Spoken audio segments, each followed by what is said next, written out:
X square plus 4√2x+6 इसका करना है हमको फैक्टर, ये करना है ना।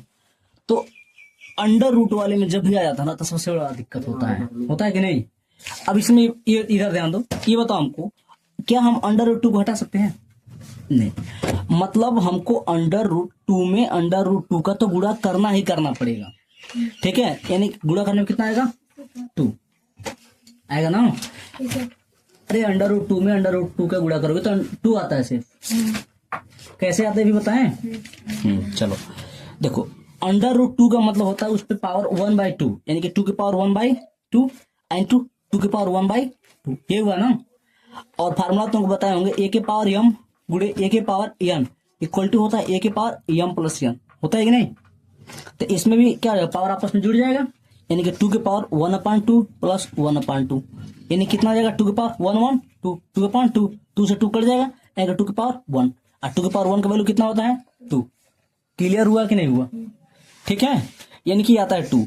अब हमको 6 में सबसे पहला काम, मतलब ये समझो कि एकदम रामबाण है, रूट वाले का इससे बढ़िया कोई इलाज नहीं हो सकता, ये समझ लो, ठीक है। अब बताओ 6 में हम पहले 2 का डिवाइड करते हैं, कितना आएगा 3 आएगा ना।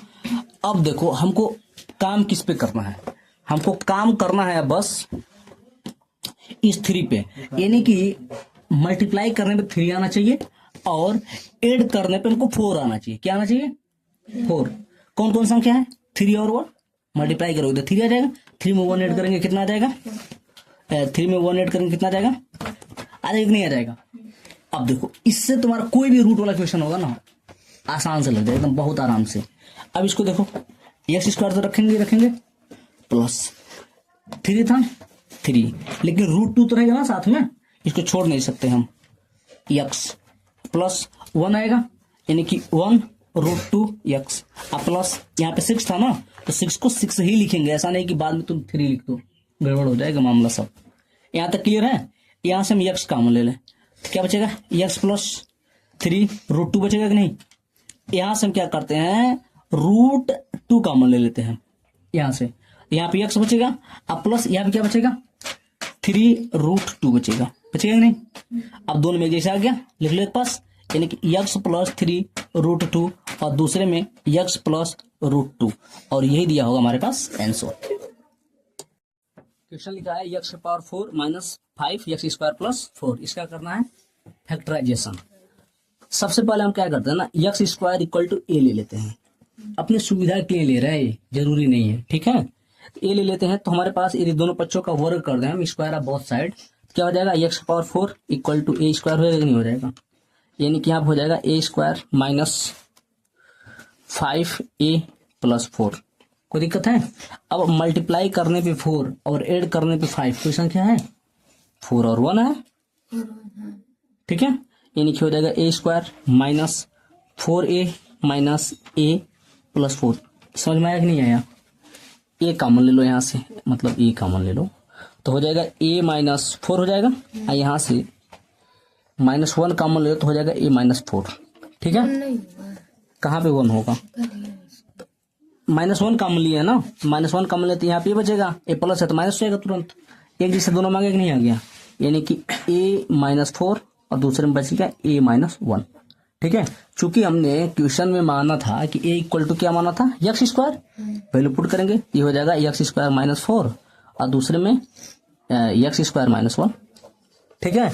अब ये जो बन रहा है फार्मूला ना, इसको हम लिख सकते हैं ऐसे, एक्स स्क्वायर माइनस 2 का स्क्वायर, और इसको लिख सकते हैं एक्स स्क्वायर माइनस 1 का स्क्वायर।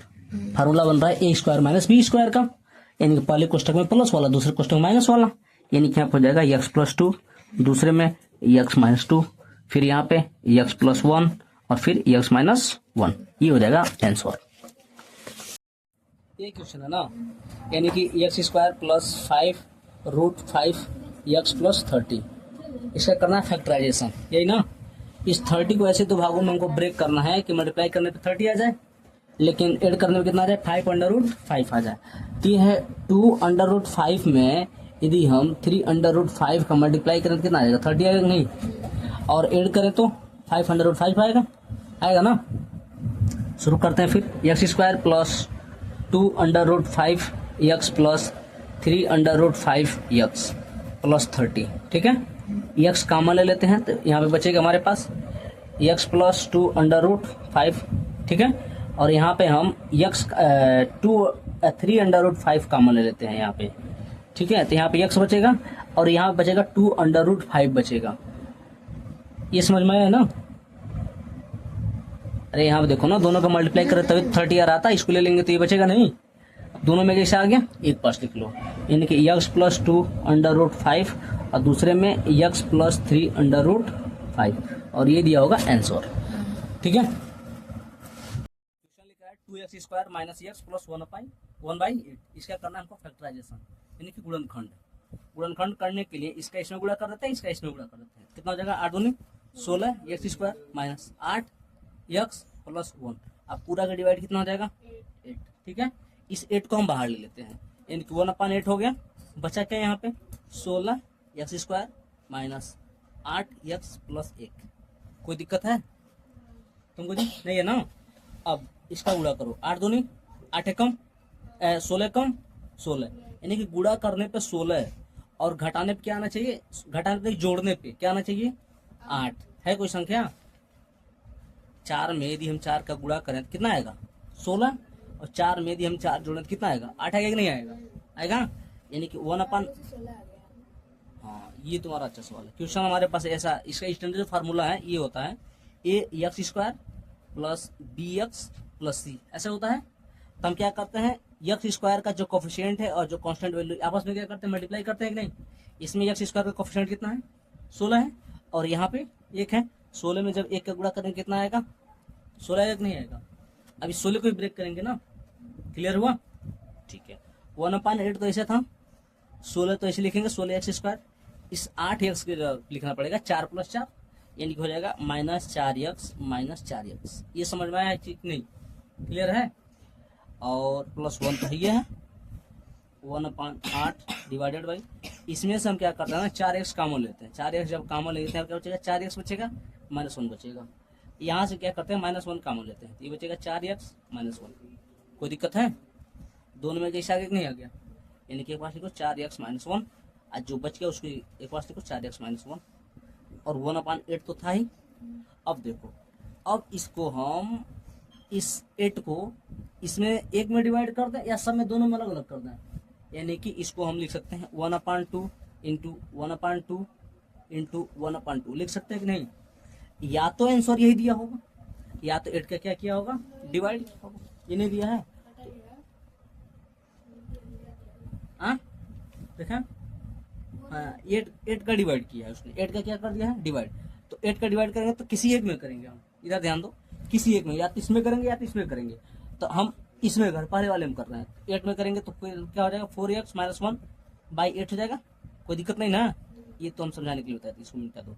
यहाँ पे 4x -1 हो जाएगा, कोई दिक्कत। आई 4 से काटो, 4 दूनी 8, लेकिन इसके नीचे भी तो है, या थोड़ा सा काटना नहीं चाहिए, तो एक स्टेप और लेके जाते हैं हम, यानी कि इसको ले सकते हैं 4x -1, इसके नीचे भी 8 आ जाएगा, इसके नीचे भी 8 आ जाएगा, और ये ऐसे हो जाएगा, और फिर दूसरे में 4x -1। समझ में आया ये चीज।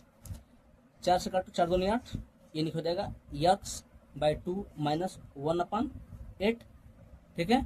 और दूसरे में 4x -1, ये आंसर दिया है, ठीक है।